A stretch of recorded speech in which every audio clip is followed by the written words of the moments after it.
นี่นะครับเราก็จะมาทำตาคู่อภิรักษ์นะครับ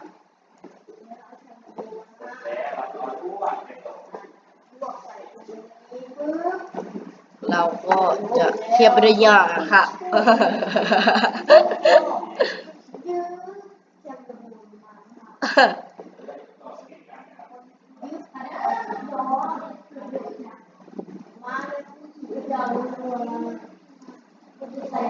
ใครบรรยายเข้าใจง่ายนะครับก็จะเรียนเยอะที่ความคิดมาก่อนนั่นเองที่ยังเกิดอยู่นะเราก็ทำตามหลักเลยครับเส้นต่อจากสวิตออกมาเรื่องความไวของแบตก่อนวางต่อจากเป็นสายยืดไปต่อจากเส้นเป็นเส้นแบบสำหรับการสร้างนี่ครับเราก็ใกล้จะทำเสร็จแล้วครับ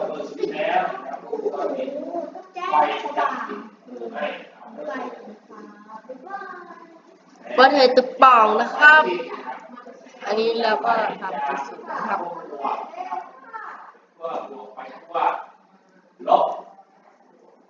ไม่ใช่ตาคูบเพียงมันคือเพชรตาคูเรื่องนี้คือผู้บวชสีดำคนลบนะครับติดตามคิดว่านี่คือไม่หลอกแต่เพื่อที่อยากบวกไปคนลบไปคนจะติดถ้าเราเปิดกินแม่เราก็สติ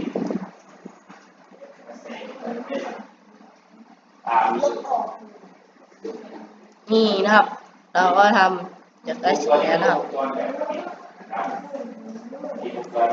นี่นะครับเราก็ทำเสร็จแล้วครับพี่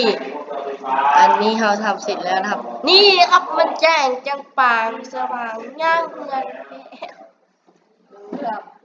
ดูนะครับเพื่อที่จะตามผู้อ่ะเอาคือเพื่อตามผู้เสมอเอ้าสองท่านอันตอนหนึ่งเลย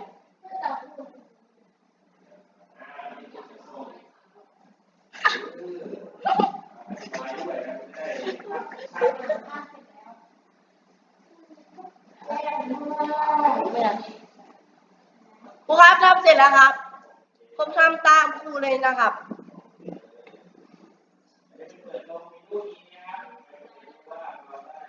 ทำเสร็จแล้วผมทำเองแบบนี้ทำ